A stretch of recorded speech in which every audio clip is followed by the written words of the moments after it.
Before European settlers arrived in New Zealand, Maori had a complex and well-developed system of trade. This system did not use coins or paper money as we know them today. Instead, it was based on barter and the exchange of valuable goods. This form of trade was called koha, which means a gift or contribution, but it was often a structured exchange. People traded things they had in abundance for things they needed or desired. For instance, a tribe living by the sea might trade dried fish and preserved birds with a tribe living inland, who could offer beautifully carved punamu, or greenstone, and fine flax cloaks. This system was built on relationships, trust, and mutual benefit, ensuring everyone had access to essential resources. The most prized items in this economy were not just for practical use, they also held great spiritual and cultural importance, or mana.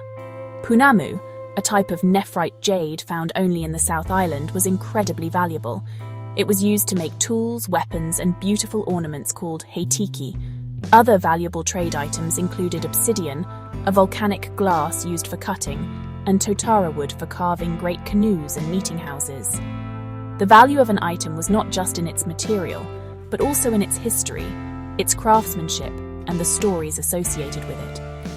This created a rich economic and social fabric long before the first metal coin ever reached New Zealand's shores.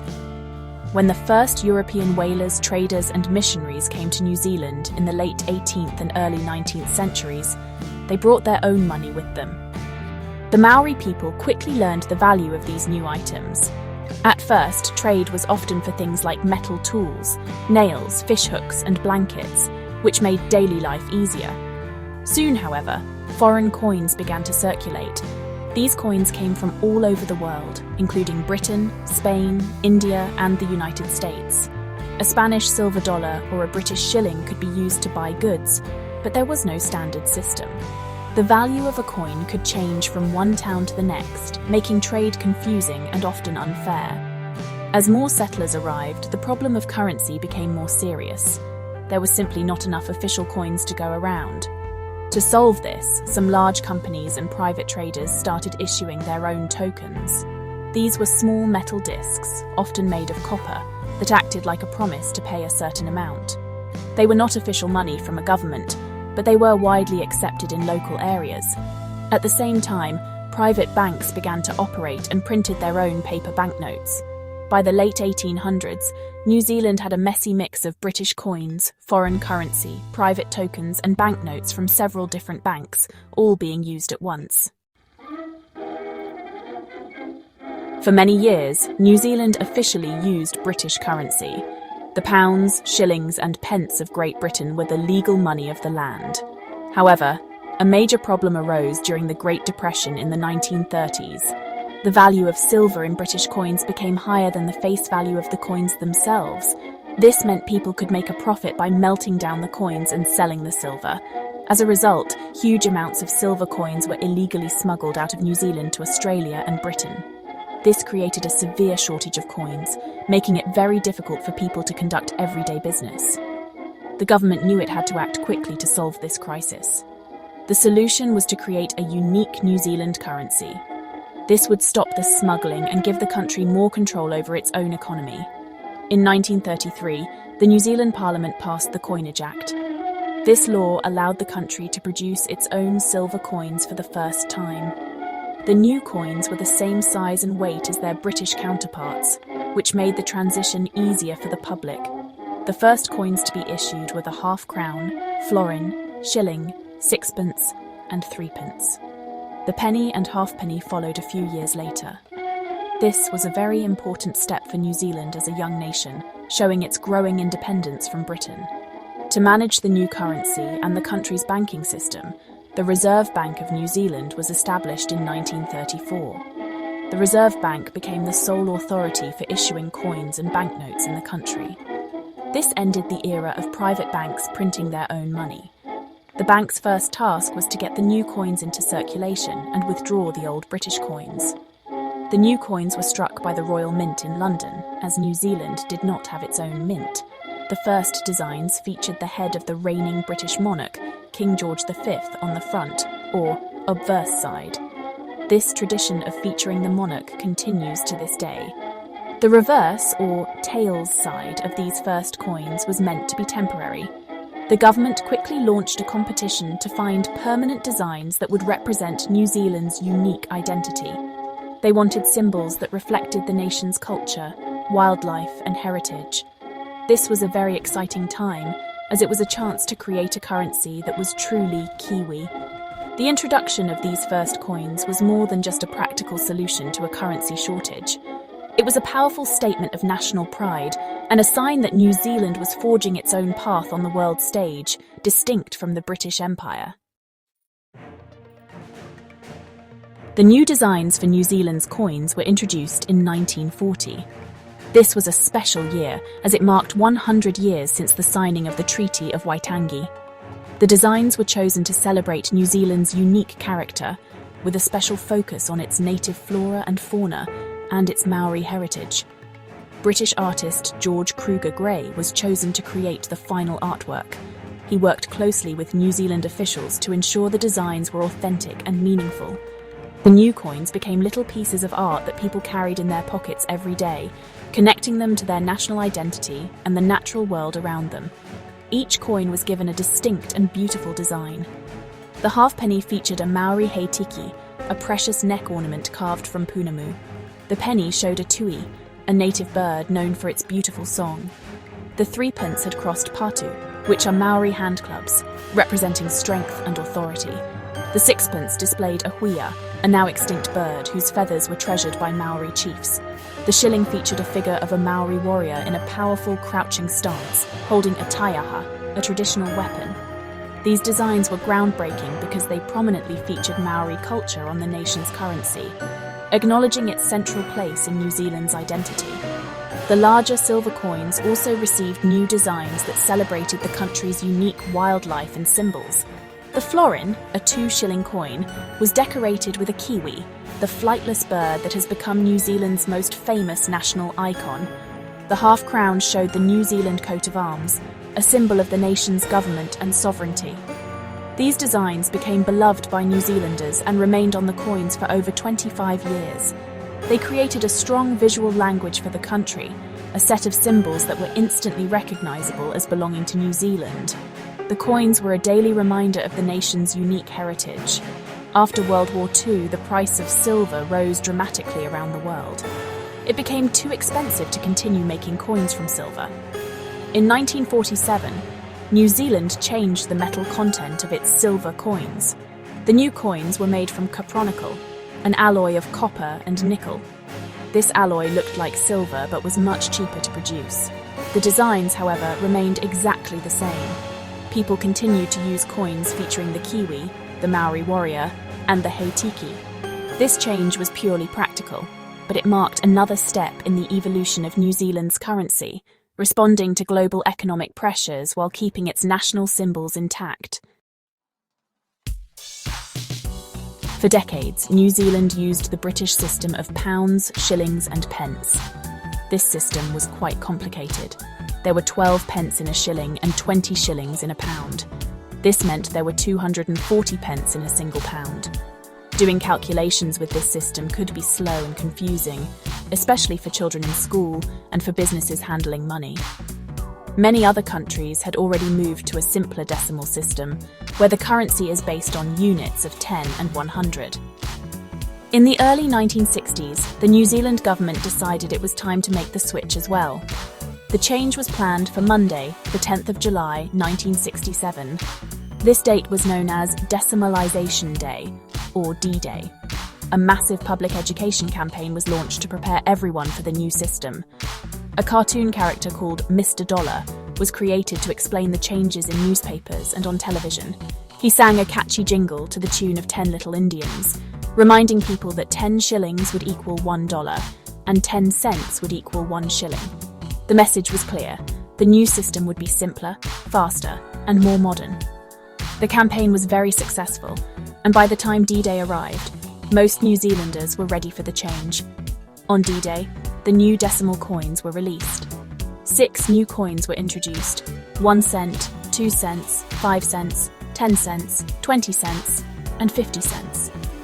The old pennies and shillings were gradually withdrawn from circulation. The new 10, 20 and 50-cent coins were the same size and value as the old shilling, florin and half crown, which helped people adjust. The new currency was named the dollar, a name shared with other countries like Australia and the United States. This decision was made after a public debate where other names like Kiwi and Zeal were also considered, but dollar was chosen for its international recognition. The designs for the new decimal coins were once again chosen to reflect New Zealand's identity. A new competition was held, and the winning designs were created by British artist James Berry. He continued the theme of using native wildlife and cultural symbols. For example, the 1-cent coin featured a fern leaf, the 10-cent coin had a Maori carved mask, or karuru, and the 20-cent coin showed a kiwi. The 50-cent coin was unique, depicting Captain Cook's ship, the Endeavour.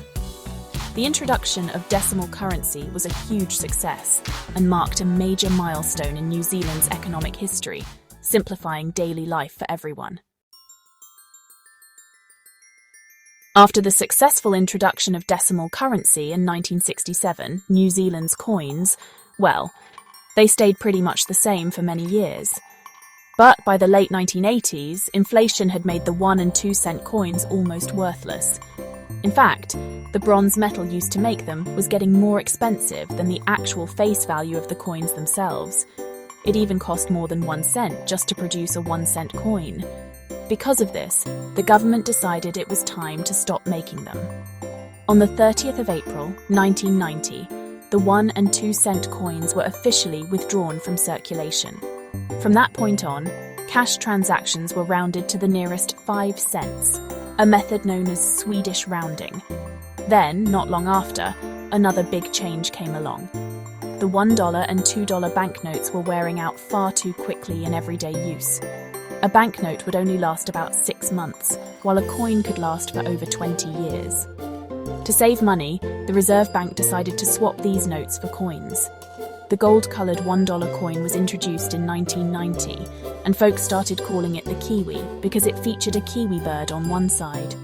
The following year, in 1991, the $2 coin was introduced, showcasing a katuku or white heron, a graceful bird with deep significance in Maori culture. These new coins were heavier and much more durable, making them a cost-effective choice for the country's currency.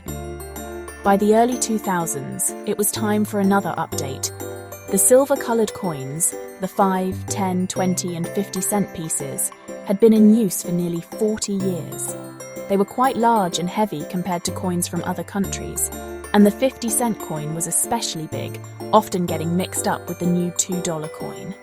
In 2004, the Reserve Bank announced that new, smaller and lighter coins would be introduced. The old 5-cent coin would also be withdrawn, so cash transactions would now be rounded to the nearest 10 cents. This was another step towards modernising the country's money for the 21st century. The new coins were launched in July 2006. The 10-cent coin was now copper-coloured, making it easy to tell apart from the silver-coloured 20 and 50-cent coins.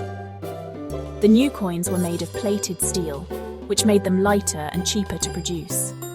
The designs on the 10, 20 and 50-cent coins stayed the same, keeping those popular Maori mask, Kiwi and Endeavour ship motifs. The changeover went smoothly, with a 3-month period where both old and new coins could be used.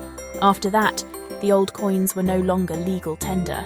This Change for the Better campaign really did succeed in updating New Zealand's currency, making it more convenient and efficient for everyone. The making of money in New Zealand is, honestly, a fascinating story. You know, New Zealand has never actually had its own facility or mint for producing currency coins. From the very beginning, we've relied on overseas mints to manufacture our money. The first coins, way back in 1933, were produced by the famous Royal Mint in London, which, as you might know, has a really long history of making coins for Britain and other Commonwealth countries. For many decades, the Royal Mint was the primary producer of New Zealand's currency. It was responsible for striking the first pounds, shillings and pence, as well as the first decimal coins in 1967. The coins would be minted in Britain and then shipped all the way to New Zealand for distribution by the Reserve Bank. Over the years, other mints have also been contracted to produce our coins. The Royal Australian Mint in Canberra has produced some of our currency too, which has only strengthened the close ties between the two nations. More recently, the Royal Canadian Mint in Winnipeg has become the main supplier. This is because these mints have advanced technology that allows them to produce high-quality coins efficiently.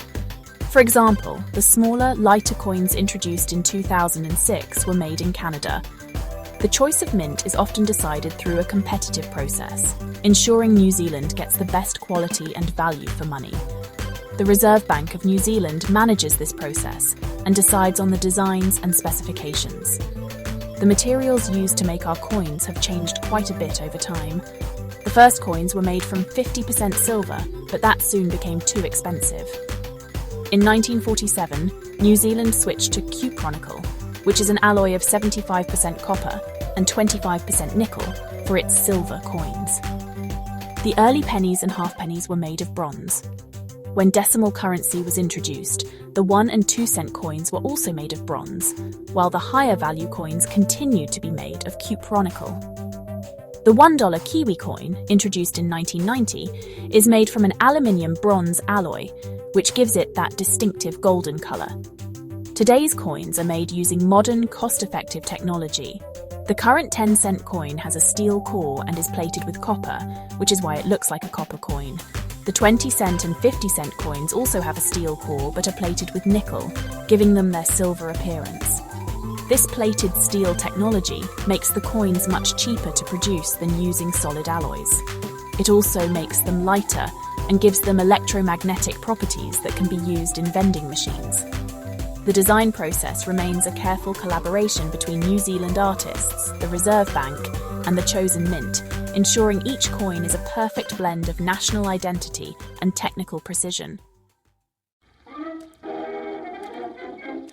Beyond the coins we use every day, the Reserve Bank of New Zealand also issues special commemorative coins.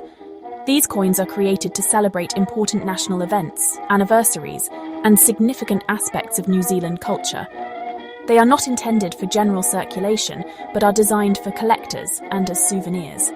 These coins are often made from precious metals like silver or gold and feature highly detailed and colourful designs. They serve as lasting mementos of key moments in the nation's history. For example, coins have been issued to mark royal visits, major sporting events like the Rugby World Cup, and important historical milestones. One of the earliest and most famous commemorative coins was the 1940 Waitangi crown. This large silver coin was issued to celebrate the 100th anniversary of the signing of the Treaty of Waitangi. It featured a portrait of King George VI on the obverse. The reverse showed a stunning design of Māori chief Te Matiwaka Nene shaking hands with William Hobson, the first governor of New Zealand. This coin was a powerful symbol of the partnership between Māori and the Crown. Another significant early issue was the 1953 coronation crown, struck to celebrate the coronation of Queen Elizabeth II. These coins really set a precedent for using currency to tell the stories of the nation. In recent years, the world of commemorative coins has become even more creative and popular. Modern minting technology has made it possible to produce coins with vibrant colours and intricate designs. The Reserve Bank has partnered with New Zealand Post to release a wide range of collectible coins that appeal to many different interests. There have been coin series celebrating New Zealand's native birds, its stunning landscapes, and its unique culture. For example, there have been coins featuring beautiful colour images of the piwakawaka, or fantail, and the kareru, or wood pigeon, bringing these beloved birds to life in metal. Some of the most popular modern commemorative coins are those linked to major global film franchises filmed in New Zealand. To celebrate the incredible success of the Lord of the Rings and the Hobbit movie trilogies, a series of special coins were issued. These coins featured famous characters like Gandalf, Frodo, and Bilbo Baggins, and iconic locations from the films.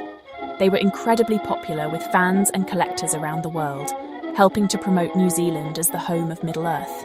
These coins show how currency can be a powerful tool for cultural diplomacy and a fun way to engage with popular culture. For coin collectors, or numismatists, Some New Zealand coins are much more valuable than their face value suggests. This is usually because they are very rare. Rarity can be caused by a number of factors. Sometimes only a very small number of a particular coin were ever minted. In other cases, a coin might have an error that makes it unique. Finding one of these rare treasures is, honestly, the ultimate goal for many collectors. The value of a rare coin depends on its condition, its rarity, and the demand for it among other collectors. A coin in perfect, uncirculated condition will always be worth much more than a worn one. One of the most sought-after New Zealand coins is the 1935 Waitangi crown. While a large commemorative crown was planned for 1934 to mark the treaty, it was delayed. When it was finally issued in 1935, only 1,128 were ever produced. Of these, 468 were brilliant proofs sold in presentation cases, and the rest were for circulation. Because so few were made, this coin is exceptionally rare and valuable today. A collector would need to spend many thousands of dollars to own one. It remains the holy grail for many people who specialize in collecting New Zealand currency, a true piece of numismatic history. Another famous rarity is the 1940 strapless 2-shilling coin or florin. This coin has a small but significant error. On the standard florin from that year, the Kiwi design includes a small strap or ground line beneath the bird's feet. However, a very small number of these coins were accidentally minted without this strap. It is believed that this happened during a trial run at the mint. These strapless florins are incredibly difficult to find and are highly prized by collectors who enjoy hunting for varieties and errors. Spotting such a small difference requires a keen eye and a bit of luck. For those just starting a collection, it is a good idea to look for more common but still interesting coins. A good starting point is to try and find one of every coin design issued since 1967. Many people enjoy looking for coins from their birth year. It is also worth keeping an eye out for errors on modern coins.